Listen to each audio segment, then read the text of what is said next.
We are on day 6 of the AH versus JD situation. JD himself is still on the stand talking about a lot of things, and I have some highlights of the first part of his testimony today, and I'll have the other half later. There's a few things that I wanted to talk about that I think are pretty powerful. One of the big things is how she would go after him as a father, which I thought was really nasty, trying to convince him that he's a terrible father and terrible with children. If you know anything about this man, you can tell he's very good with children. He cares about them very deeply.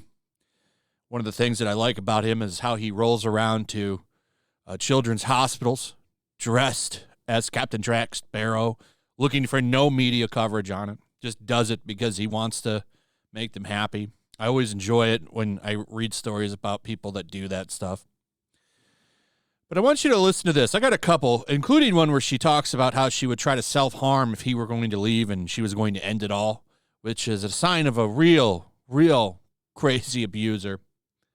I've actually been with someone that used to do that back a long time ago. One of my first relationships. It's a terrible relationship, and Amber Heard reminds me a lot of that person. Especially after listening to him talk. But listen to this. This is how he would talk about how he always needed to retreat. What's fascinating about this, like I said yesterday, is this is the first time he's ever talked about this stuff or about their relationship like this. And this is an interesting clip that I've got here. It's about 2 minutes long, where he talks about how he would always run away. He had to get away. Like, you know, he always had 2 hotel rooms. He always needed to get away, lock himself in the bathroom. Listen to this. If I continued to try to present my version or my side of the story, when you're approached in a kind of when you're approached with such anger and hatred, it seemed like pure hatred for me. If I stayed to argue that, eventually I was sure that it was going to escalate into violence, and oftentimes it did. Many times it did. And when you say violence, what are you referring to specifically? Miss Heard, in her frustration and in her rage and her anger, she would strike out. She would. It could begin with a slap. It could begin with a shove. It could begin with, throwing a TV remote at my head. It could be throwing a glass of wine in my face. But all in all, it was just it was a constant. There was a built-in list of as I said, my personal experiences, which I gave to Miss Heard, those things were, those facts were used against me as weapons, especially when it came to my kids.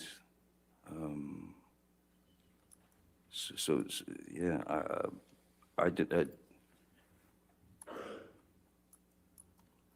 There was no need for it. There was no need for it. Too many lines were crossed. You couldn't see the lines anymore. This next clip that I have is where he talked about why stay with her. Right? This is a question I think a lot of people have. Why stay with AH during this? And his reasoning, and this is why he talked about his childhood so much, is he was reminded of his father, how his father left. And like Tug has here, it was like being in a relationship with your mother. It would appear that he had a lot of kind of internal memories of his mother in Heard. And it messes with you. Don't forget, he is a victim here, and Heard is a manipulator. She knew what she was doing. She seemed like pure hatred for me. If I stayed for that, I was sure it would escalate into pure violence, and it would. Amber Heard, in her anger, would strike out a slap, a shove, throwing a TV remote at my head. All in all, it was a constant. Miss Heard would tell me I'm a bad parent. I would try to find out at 50-something how I could be this wrong. A lot of stuff. So listen to this. This is why he stayed. Unnecessary. It was not to help the relationship. It did not help the relationship. It wasn't meant to help the relationship. It was meant to feed her need for conflict. She has a need for conflict. She has a need for violence. It erupts out of nowhere, and what I learned, the only thing I learned to do with it is exactly what I did as a child. Retreat. Just take a step back, which I told her we need to remove ourselves from each other, even for an hour, a day, anything. Because this can't go on. No one can live like this, you know. But why did I stay? I stayed, I suppose, because my father stayed. I suppose because I had been in that relationship with Vanessa, and that was lost, and I didn't want to fail. Here's the next clip that I want to introduce, where she would talk about self-harm, okay? She would talk about suicide. And this is something that I've actually been through with someone when the relationship was getting bad, and it's like, okay, it's time to wrap this up. We're not good together. We're not good together. One of the things that person will do sometimes is threaten, well, they can't live without you. So if you leave, I'm going to end my life because I can't be with you. You won't be with me anymore. So I'm going to put that on you. It's like a guilt tactic. The first part of this clip that I have here, like I didn't capture it, but he says like she would threaten suicide several times, and then it picks up right after that. Listen to this. A factor. That's also something that always lives in the back of your brain, and that you fear, because when I would leave, sometimes, many times when I would try to leave, she would,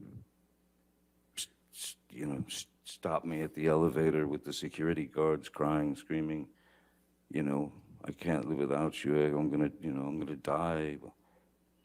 But you had to get out. There were even a couple of times when I did escape and I got to my house, arrived at my house in Sweetser, and then 5 minutes later she would arrive in the I don't know what car she was driving at the time, but she would arrive in her nightgown, screaming in the parking lot in front of my house, screaming to high heavens. It'd be 4 in the morning, 3 in the morning. It was ludicrous. It was out of control. It was uncontrollable. Next up, Deb talks about her love of drinking, how she can go through 2 bottles of wine in a day. Now, one of the things that they're trying to pin on him is he's this monster alcoholic druggie. And I'm going to show you 2 clips here where he talks about her drinking. And this is going to end up hurting her because she's trying to pin this on him. Like right here, how often would Miss Heard drink in your presence? Always. She easily drank 2 bottles of wine per night. Very, very telling. And as you've heard from previous witnesses, like this is a consistent story. Like they were both drinking, but he also talks about in this time his sobriety and how he wasn't drinking for 18 months. I don't have this clipped. I'm just telling you about it. He stopped drinking for 18 months, but she kept drinking. She kept drinking the entire time. And you would think, like, why wouldn't you just stop drinking to help your partner if you love them so much. Listen to this. How often would Miss Heard drink in your presence while you were in a relationship? Always. Well, yeah. Miss Heard drank.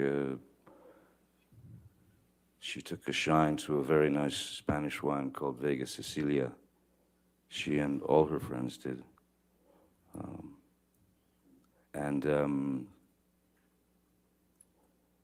Yeah, the wine would come out, and Miss Heard could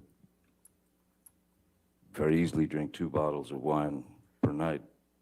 Well, not a problem. What I found strange was when I did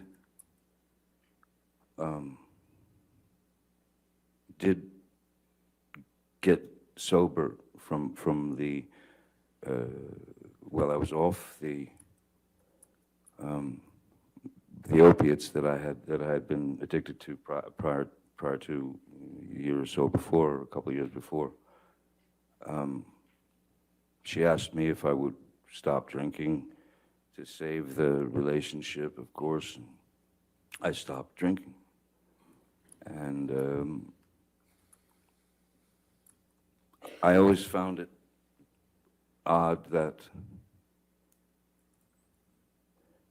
in support of me not drinking, that she might stop drinking. But she did not. She continued. And I didn't make a big deal about it. In fact, I would open her wine, I would pour her a glass, and that went on for many, many months, in my sobriety. Like I said, I think I was sober for around 18 months. This next part, he's going to actually go through the list of substances that she herself would partake into. Now, I like pointing this out because a key part of her defense is that, he was this monster and they're trying to paint her like some kind of angel, and it's not the case. She was heavily under the influence of things all the time. And also, right before this clip starts, it gets cut off, but they ask, he says, would you stop drinking? And then he says, no, she apparently didn't have the problem. It was all him. But listen to this. No. She said no. She said she didn't have a problem. But I've never had a physical addiction to alcohol.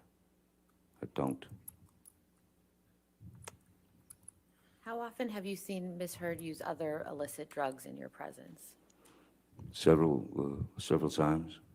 And what drugs were those?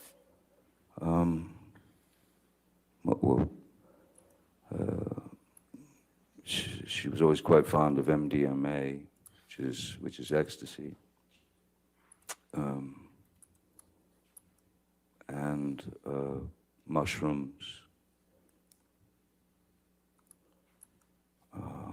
and she had some medications that she was on already that were, one in particular was quite a high velocity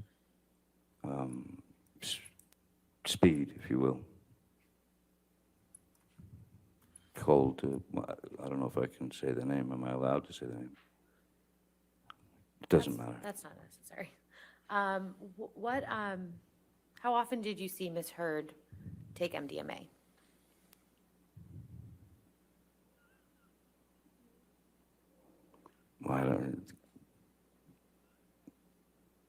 A dozen times, 20 times, over the course of the years, during the course of the years. And what about mushrooms?